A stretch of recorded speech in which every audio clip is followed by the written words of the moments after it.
Estimadas y estimados estudiantes, bienvenidas y bienvenidos a la última sesión de la clase de ética. El día de hoy vamos a abordar la ética, pero enfocada en el derecho. Se denomina esto ética jurídica y es una rama de la... Fíjense que esto es interesante porque es una rama que surge de la filosofía del derecho.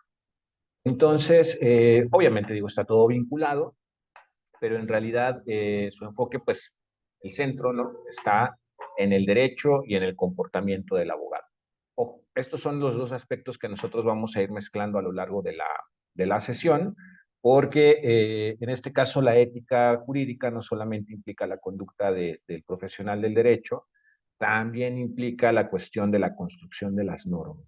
Y entonces, dicho esto, lo que tendríamos que empezar abordando pues tiene que ver con qué es la ética jurídica, ¿no? O sea, por dónde va el asunto. Y entonces, bueno, pues aquí podemos partir de que la ética jurídica, pues, es un conjunto, como ha sucedido con todas las demás éticas y con todos los demás tipos de ética o ramificaciones de la ética que hemos abordado hasta el momento, pues es un conjunto de principios que rigen la actividad jurídica. Y cuando hablamos de la actividad jurídica, recuerden que nosotros pues, podemos pensar en la actividad como abogado postulante, ¿no? Como abogado litigante, como abogado jurisconsulto, jurisconsulto de jurisdicción, como abogado administrativista o bien como un abogado que se dedica a la docencia y a la academia como ramas principales, ¿no? Es decir, digamos que son como las cuatro áreas esenciales del derecho. Y entonces, bueno, pues entonces esto significa que la ética jurídica pues rige específicamente a las personas que desempeñan en el ámbito de lo legal. Por lo tanto, pues la ética jurídica lo que hace es estudiar a la moral y a los valores, pero aplicados al derecho. Vamos a desarrollar esto más adelante. Ahora bien, dentro de esta cuestión de la ética jurídica, nosotros la vamos a denominar como deontología jurídica, que creo que este párrafo resume muy bien cuál es el principio fundamental, ¿no? de la deontología jurídica o ética jurídica, y tiene que ver con que nosotros como abogados y abogadas, lo que tendríamos que estar buscando en todo momento, pues es eliminar todas las situaciones de violencia y arbitrariedad que se pudieran dar dentro del sistema jurídico. Digamos que nuestra función principal, pues es evitar todos aquellos actos que tienen que ver con la injusticia. Y ojo con este valor, porque se va a posicionar como el centro de la deontología jurídica, como el elemento más relevante de la deontología jurídica, es decir, todos los principios, todas las normas, todos los lineamientos que se generen para regular la conducta del abogado y del derecho y de la abogada, pues tienen que ver justo con esto, con asegurar y garantizar la justicia. Entonces, bueno, aquí esta parte me parece que es muy interesante, por eso la subrayé, cuando Ibáñez nos dice, las virtudes profesionales son tales si conducen al fin de la profesión, es decir, a la justicia, la abogacía. De otro modo, carecerían de valor humano, no tendrían razón.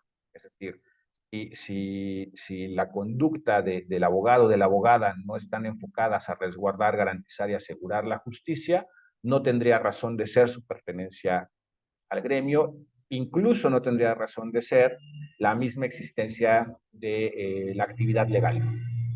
Esto es simple. El derecho, su esencia está en justo garantizar la justicia. Y esto no se hace a través de quienes la ejercen, no tiene razón de ser, no tiene razón de existir. Y entonces, bueno, habiendo entendido ese principio fundamental de la deontología jurídica, pues entonces tendríamos que enfocarnos en intentar comprender qué es lo justo. Aquí es algo que es muy importante, es que nosotros podamos comprender que cada hecho, que cada situación que se da en la vida cotidiana, en lo real, ¿no? No es pura. Entonces, cuando digo que no es pura, me refiero a que existen diversos factores que inciden en ellas y por lo tanto no siempre es fácil distinguir cuando se trata de un asunto de justicia dentro de ese hecho y cuando se trata de un asunto de injusticia. Entonces, aquí lo que uno se tiene que cuestionar cuando está pensando y cuando está reflexionando acerca de estos casos que nos llegan, independientemente de la labor que nos ocupe dentro de la realidad del derecho, pues es qué es lo justo y qué es lo injusto. ¿Qué es lo justo en este caso? ¿Qué es lo injusto en este caso? Desafortunadamente, mucho de la práctica del derecho se ha enfocado en intentar responder más allá de qué es lo justo y lo injusto, qué es lo legal y lo ilegal. Y no son lo mismo, claro, van de la mano, pero no pueden sustituirse. Es decir, yo no puedo darle preponderancia a responder qué es lo legal y qué es lo ilegal sobre qué es lo justo y qué es lo injusto, porque recordemos que como principio fundamental de la deontología jurídica está la justicia y no la legalidad. Claro, no la puedo dejar pasar, no me la puedo saltar, pero mi centro de atención no debe estar ahí, sino debe estar en la justicia. ¿No? Por ejemplo, pensemos en un caso en el que una madre, que además es un caso real y que sonó mucho, es aproximadamente del año 2013, 2014. Una mujer se embaraza, corre peligro su vida en caso de que se lleve a cabo el alumbramiento, solicita el aborto en el hospital, pero en el hospital le dicen que no lo pueden realizar porque no, no es legal. Mejor dicho, no es que no sea legal, no es que no está despenalizado. Claro, el aborto por este tipo de circunstancia es una causa de justificación, quiere decir que sí se puede llevar a cabo, pero hay que realizar todo un trámite para que se pueda llevar a cabo. Entonces, legalmente se podía realizar, no se podía realizar simplemente porque sí, sino que había que solicitar los permisos, las autorizaciones, o las sentencias y todo lo que se tuviera que realizar, lo cual implicaba un tiempo que arriesgaba aún más la vida de la mujer. Y aquí nosotros podemos ver cómo no puede prevalecer esta pregunta de lo que es legal y lo que es ilegal sobre de lo que es justo y lo que es. Entonces, la intención es que el abogado o la abogada se concentren en la búsqueda de lo que es justo legal, lo justo legal. Una especie de balance entre ambas preguntas o las respuestas a ambas preguntas, y ahí es evidentemente en donde nosotros encontraremos la esencia de la deontología jurídica. Esto sin olvidar que nuestro eje rector siempre deberá ser la justicia. Entonces, pues aquí lo que nos viene es, bueno, ¿y cómo lo hacemos, no? Para juzgar con prudencia. Aquí aparece un concepto que me parece que es muy interesante, además de muy bonito, que es el de ser jurisprudente. Esto significa que esto de ser jurisprudente es un hábito, es una conducta que se debería convertir en parte natural de cualquier abogado, de cualquier persona que se dedique al ejercicio del derecho, y que tiene que ver con establecer o escuchar, mejor dicho, todos los puntos de vista. Antes de poder emitir un juicio, con prudencia, escuchamos todos los puntos de vista. Por lo tanto, es al mismo tiempo un bien para el bien común y una necesidad para quien está juzgando, porque deberíamos entender pues que en esta vida no existen ni los blancos ni los negros solamente, ¿no? Y entonces necesitamos atender a todos de la misma manera, en el mismo nivel y con la misma relevancia. Por ejemplo, aquí les pongo un ejemplo en la diapositiva, en donde digo un operador jurídico imprudente se preocuparía solo por el delincuente o la víctima, no por ambos. Y la realidad es que alguien que es jurisprudente tendría que estar escuchando a ambas partes. Digo, yo sé que la emocionalidad, la afectividad y todas estas cargas, ¿no? Esos socioemocionales que de repente pueden llegar a nosotros, pudieran hacernos sesgar, pero ser jurisprudente implica la templanza suficiente para poder escuchar todas las versiones de las partes. Esto, pues ya por ahí fui dejando algunas ideas, nos lleva a preguntarnos cuáles son las virtudes que debe tener un abogado. Primero, debe ser una persona, y una abogada también, perdón, debe ser una persona prudente.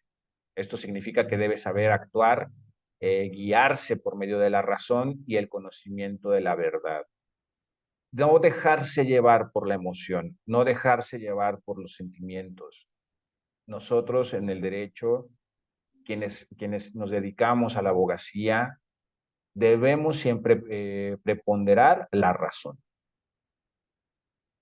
Esto pareciera ser muy frío, pero hay que considerar que nuestro trabajo afecta a los bienes primordiales de las personas. Es decir, una mala acción de nuestra parte puede llevar a que una persona pierda su patrimonio, puede llevar a que una persona pierda la vida, puede llevar a que se cometa una injusticia, puede llevar a que no se procure la salud. O sea, realmente nuestro trabajo tiene que ver con aquellos elementos, aquellos factores que son primordiales en la vida de cualquier ser humano. Por eso no podemos arriesgarnos a que la emocionalidad sesgue nuestro juicio y tomemos decisiones que puedan ser perjudiciales para las personas que se encuentran en conflicto. De ahí que la razón y la verdad deben ser parte de nuestro actuar cotidiano, deben ser parte de las virtudes que debemos desarrollar como miembros de este gremio. Esto se vincula, que ya está ahí en la prudencia, pero digo, de manera específica, tiene que ver con obrar en ciencia. Y esto se relaciona con el conocimiento de la verdad, por cuanto hace a debo poseer toda la información necesaria y actualizada respecto a esto que yo voy a juzgar. Y, en consecuencia, también tengo que obrar en conciencia, que esto es siempre actuar conforme a lo que es justo y correcto, no a lo que yo considero justo y correcto, sino a lo que desde los principios fundamentales de la deontología jurídica se definen como lo justo y lo correcto. De aquí pues, se desprenden un conjunto de valores, 3 para ser concretos, los valores del abogado y la abogada. Y aquí me gustaría arrancar con esta frasecita que dice, el jurista para actuar rectamente debe capacitarse técnica y éticamente, amar su profesión y buscar el bien de los demás. Fíjense los elementos que están aquí mezclados. Uno, nosotros debemos siempre buscar una capacitación constante de carácter técnico, mantenernos actualizados, mantenernos siempre en constante reflexión, reaprendizaje, conocimiento de lo que se encuentre pues digamos que en boga, ¿no? Dentro de las construcciones jurídicas. Recuerden que el derecho es un constructo vivo, está cambiando constantemente y las mismas sentencias dan cabida a nuevas formas de pensar y repensar el derecho. Entonces uno debe mantenerse siempre en constante capacitación técnica.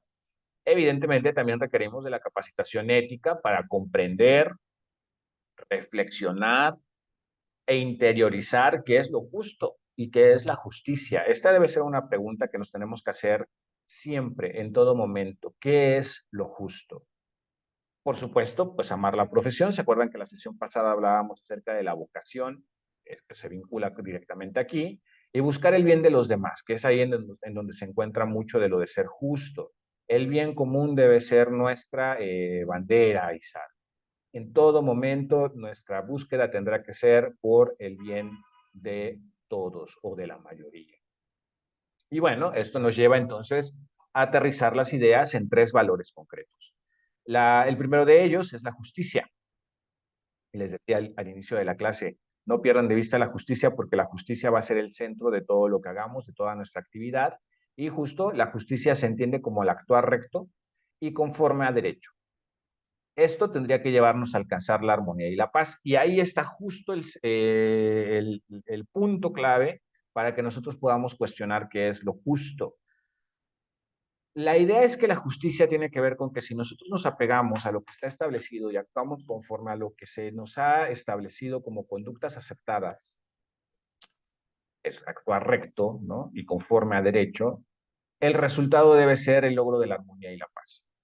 Sin embargo, si el actuar, pese a que cumple con estos 2 primeros requisitos, no genera armonía y no genera paz, probablemente no sea justicia. Es una cuestión de cumplir con ambas variables, no solamente con una. Tiene que apegarse al derecho, tiene que venir a derivar de un actuar recto y al mismo tiempo tiene que generar armonía y tiene que generar paz en la colectividad. Acuérdense, buscar el bien de los demás en todo momento. El abogado y la abogada deben tener fortaleza porque deben actuar con valor en la defensa del derecho y la justicia. Esto no siempre es fácil y justo ahí es en donde entra la fortaleza Hay ocasiones en las que nos van a decir que eso no es posible, que está mal.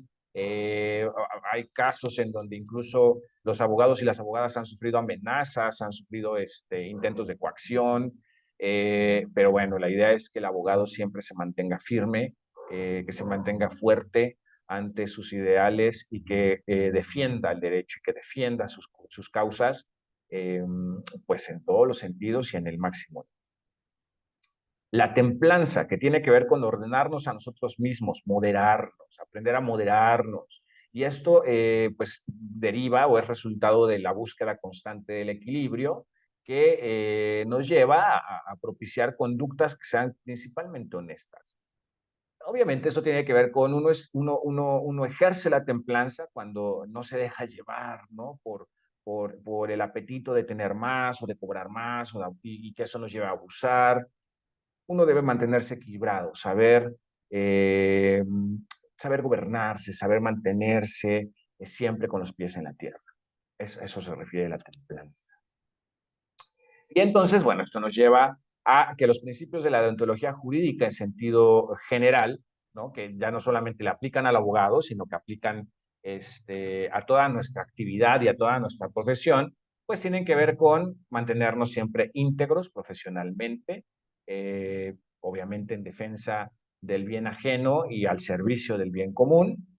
Yo sé que probablemente en casa están diciendo, pero por favor esto no se puede hacer en el contexto actual. La verdad es que si ustedes han ido poniendo atención a las clases, habrán ido resolviendo que la ética es una cuestión de decisiones personales. No es algo a lo que nosotros estemos obligados porque entonces sale del terreno de la ética. Es decir, yo no puedo pensar que yo acepto la mordida, como se le dice coloquialmente, porque es que está muy difícil la situación y esta ayuda me viene bien.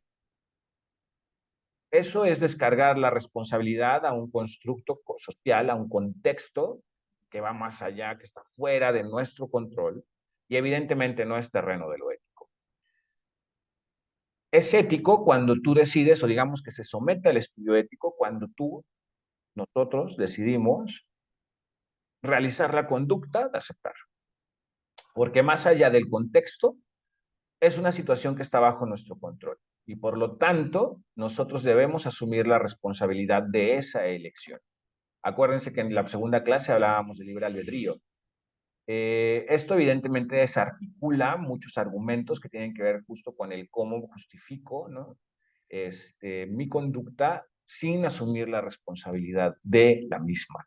Entonces, uno debe tener cuidado, por lo menos uno debe ser consciente de que está tomando la decisión por la razón que sea, pero consciente de que conoce la razón. El secreto profesional, que supongo que todos ustedes han escuchado, todas ustedes han escuchado, y que tiene que ver con que aquello que se nos confíe durante el ejercicio de nuestras labores no puede ser replicado, por lo menos no fuera de juicio o no con una intención más bien de carácter público social, ¿no? Aquello que se nos confiese, de aquello que se nos comente, se nos platique, se queda con nosotros, a menos que sea una situación esencial para el proceso en el que estemos. Independencia y libertad profesional, siempre nuestro interés va a estar en la causa, no vendernos, esto implica que no nos vendamos, ¿no?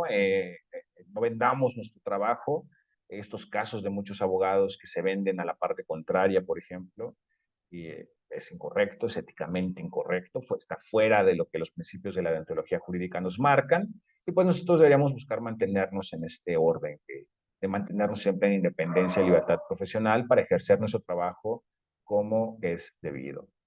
Diligencia, que tiene que ver con tratar con humanidad y dignidad a las causas y a los clientes que nosotros accedemos a atender. Uno debe comprender que nuestro trabajo no está en el juzgado, no está con los expedientes, sino con los seres humanos que acuden a nosotros para contratar nuestros servicios.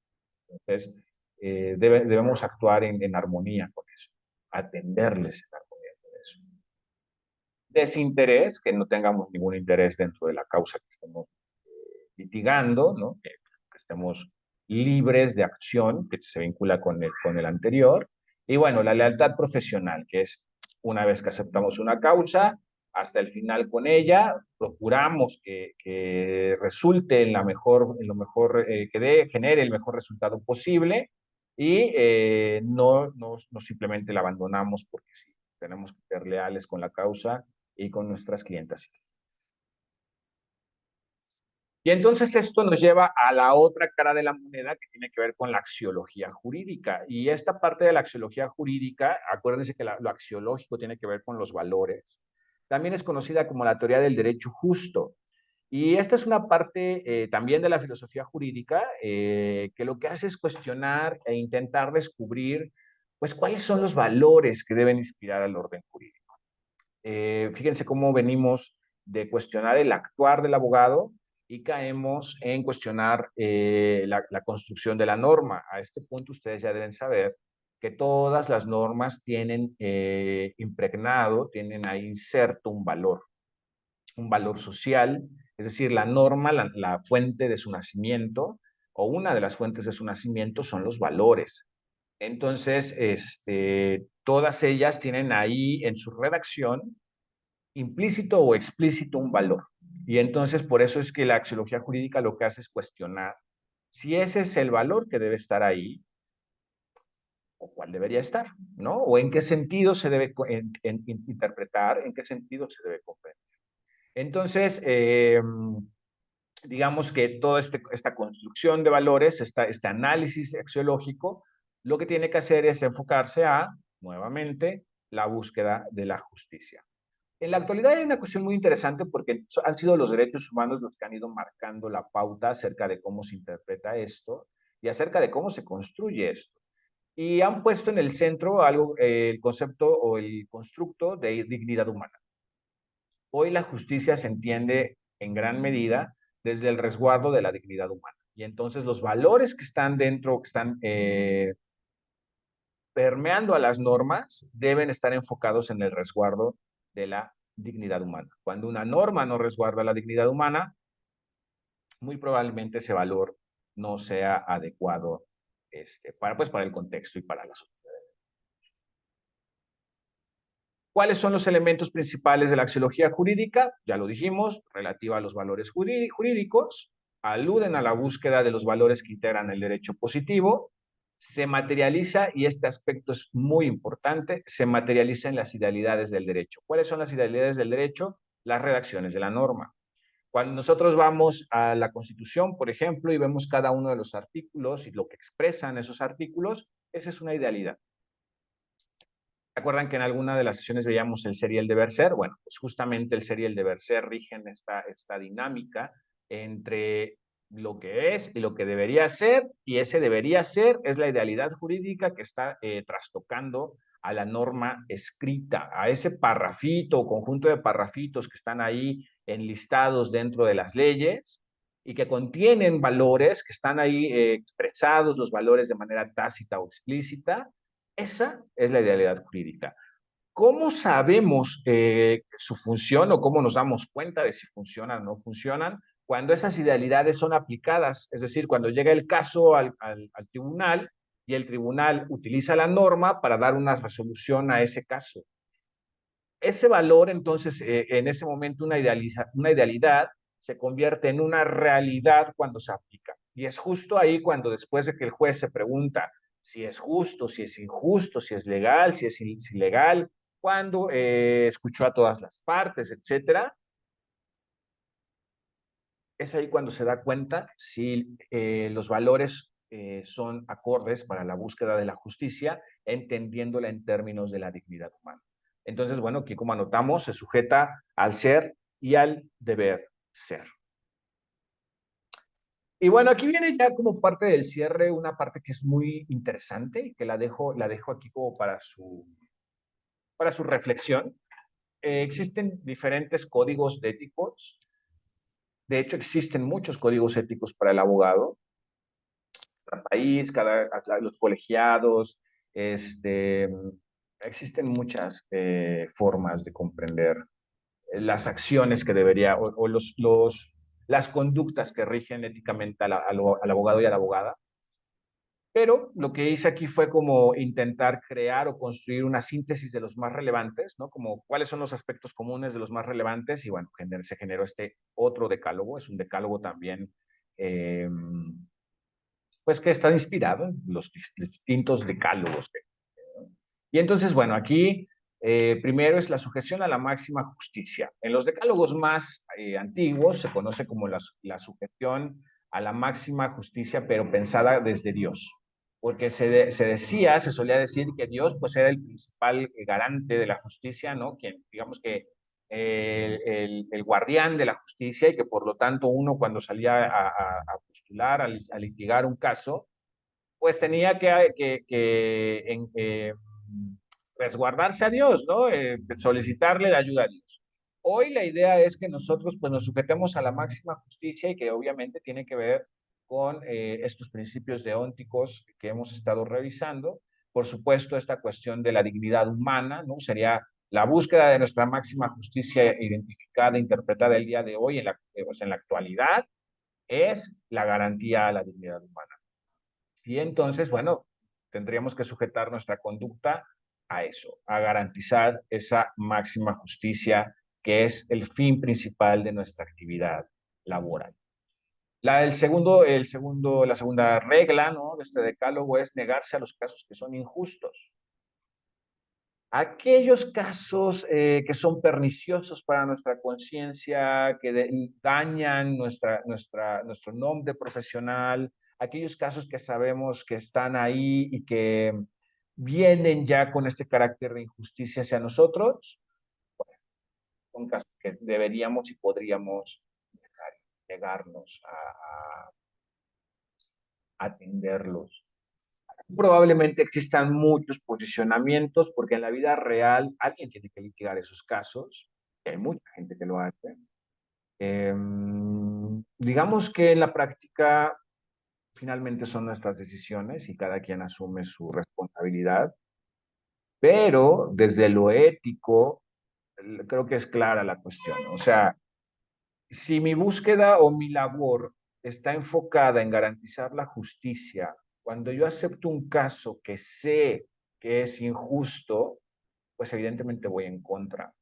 Voy en contra de lo que mi labor, la ética de mi gremio me dicta. Entonces, regresaríamos a cuando platicábamos acerca de no tendría razón de ser.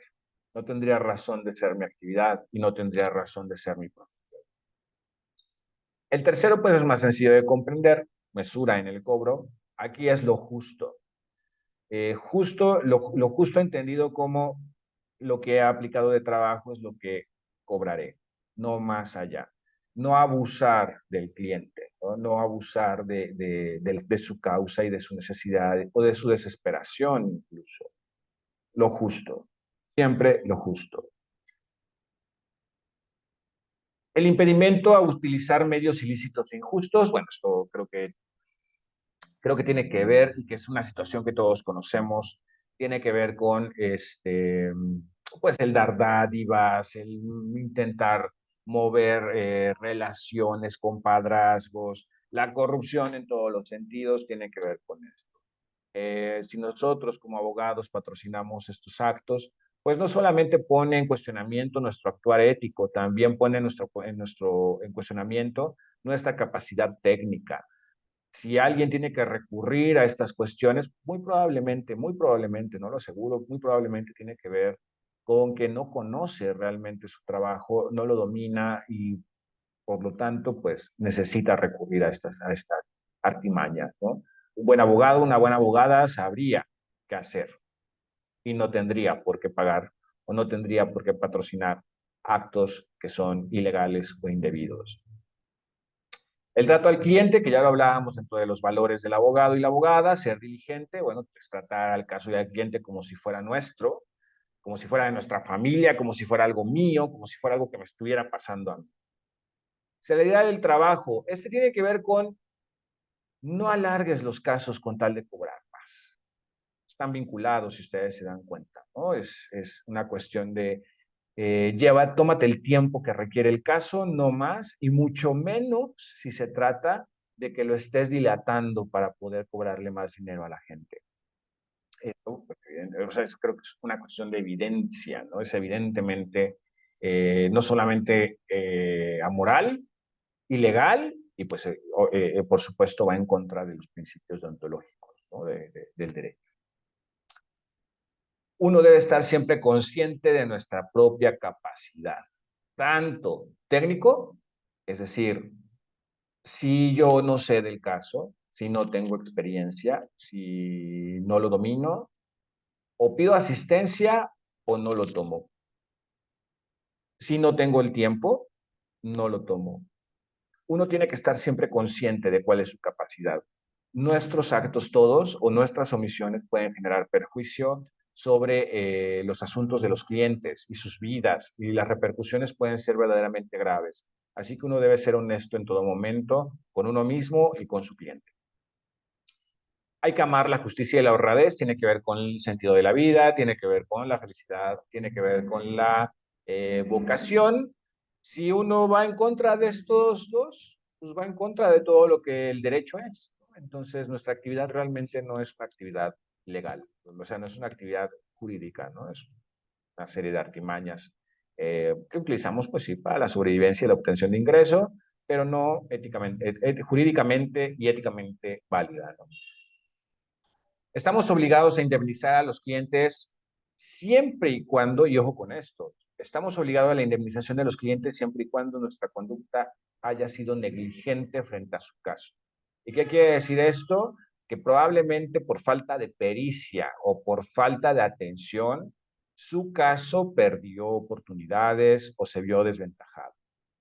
Cuando esto sucede, cuando hay una responsabilidad de nuestra parte, estamos obligados a indemnizar frente a perjuicios que haya sufrido el cliente. Y bueno, finalmente, las tres características que el abogado y la abogada deben tener es ser verídico, o sea, siempre estar a favor de la verdad, ser sincero, el manejo de la honestidad ante todo, y ser lógico. La razón debe regir nuestras vidas. Y pues bien, con esto nosotros estaríamos cerrando la clase de ética. Esta parte, si se dan cuenta, es sumamente interesante porque no solo nos establece bases para poder cuestionar nuestra actividad profesional, también nos establece bases para cuestionar la misma construcción de las normas. Claro, son asuntos, pues, principalmente la segunda puede llegar a ser sumamente complejo y amplio. Aquí traemos como lo esencial para su comprensión, pero creo que hay suficiencia para que nosotros podamos comenzar a reflexionar y podamos comenzar a generar, a desarrollar un criterio propio respecto a nuestra labor dentro del derecho. Entonces, bueno, sin más, no me queda más que despedirme y esperar que la clase haya sido de utilidad y de interés para todas ustedes, Y pues bien, que la hayan disfrutado. Hasta pronto. Saludos.